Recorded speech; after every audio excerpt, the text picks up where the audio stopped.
आज ही Doubtnut app download करें। Doubtnut पर होगा अब आपके सभी मैथ्स, केमिस्ट्री, फिजिक्स और बायोलॉजी डाउट्स का सफाया। बस अपने क्वेश्चन की फोटो खींचो, उसे क्रॉप करो और तुरंत वीडियो सोल्यूशन पाओ। Download now. नमस्कार दोस्तों, डाउटनेट में आप सभी का स्वागत है। दोस्तों, हमारा आज का प्रश्न है, निम्नलिखित गद्यांश को ध्यानपूर्वक पढ़कर पूछे गए प्रश्नों के उत्तर दीजिए। गोदान प्रेमचंद जी का एक ऐसा क्रांतिकारी उपन्यास है जिसमें तत्कालीन युग की समस्त विकृतियों, विडंबनाओं एवं सच्चाइयों के साथ चित्रित हो गया है। उसमें अपने समय का यथार्थ ही चित्रित नहीं हुआ है, वरन तत्कालीन भारतीय कृषक वर्ग का इतिहास भी संरक्षित हुआ है। प्रेमचंद जी अपने युग और उसकी परिस्थितियों से पूर्णतः परिचित थे। इसी कारण छोटे छोटे प्रसंग भी उनकी दृष्टि से ओझल नहीं रहे। अपने समाज की यह पहचान और इसे औपन्यासिक परिस्थितियों से अन्यूसूत कर देने की क्षमता बिरले लोगों में ही होती है। वे यह जानते थे कि एक निष्क्रिय समाज पतन के लिए किस बिंदु पर खड़ा है, और वही सामाजिक जागृति पाकर जब जागता है तो वह किस तरह अपने अतीत और वर्तमान के संकटों के बीच भविष्य के प्रति आशावादी होता है। सामाजिक चेतना के महीन बिंदुओं को उन सामाजिकों के बीच प्रेमचंद ने पहचाना था जिन्होंने उस चेतना को स्वाभाविक रूप से प्राप्त किया।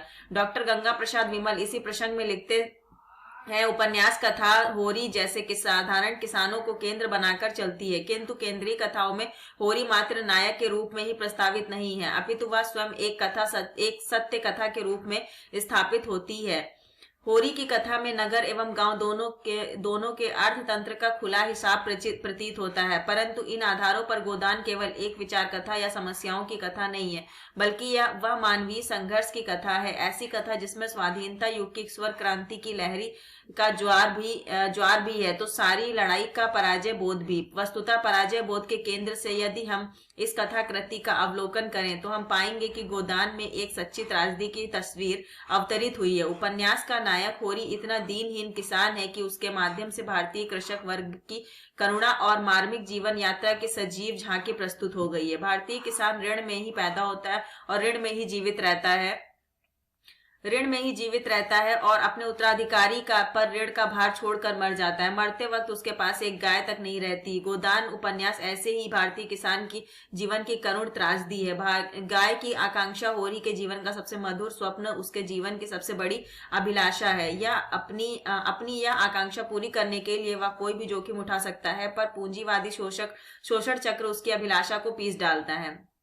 अंत में इस आकांक्षा की पूर्ति के लिए वह ऐसा जी तोड़ परिश्रम करता है जो उसकी मृत्यु का कारण बनता है, और वह गाय की अभिलाषा मन में ही लिए मृत्यु का वरण कर लेता है। अब दोस्तों, यहाँ पर आपसे प्रश्न पूछा जा रहा है, गोदान में आपको आपके 4 विकल्प दिए गए हैं। ग्राम में जीवन की त्रासदी का चित्रण है, आपका खा विकल्प दिया गया है, किसानों के शोषण का वर्णन है, आपका गा विकल्प है, ग्रामीण किसानों की विडंबनाओं का चित्रण है, और आपका जो घा विकल्प दे रखा है वह है उपरोक्त सभी। तो दोस्तों, आइए जानते हैं जो प्रेमचंद जी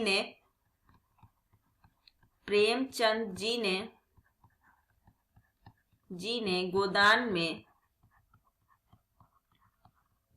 में अब दोस्तों, यहाँ पर हमने देखा कि गोदान प्रेमचंद जी का एक ऐसा क्रांतिकारी उपन्यास है जिसका तत्कालीन युग की समस्त विकृतियों, विडंबनाओं एवं सच्चाइयों के साथ चित्रित हो गया है। अपने समय की यथार्थ चित्रित नहीं हुआ है, वरन तत्कालीन भारतीय कृषक वर्ग का इतिहास भी संरक्षित हुआ है।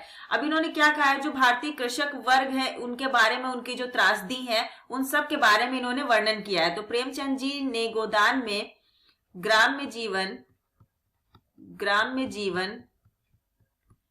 जीवन की त्रासदी, किसानों की विडंबनाओं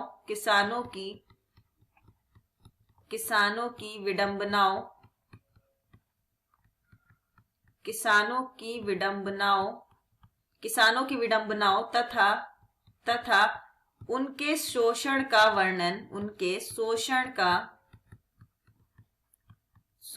का वर्णन किया है।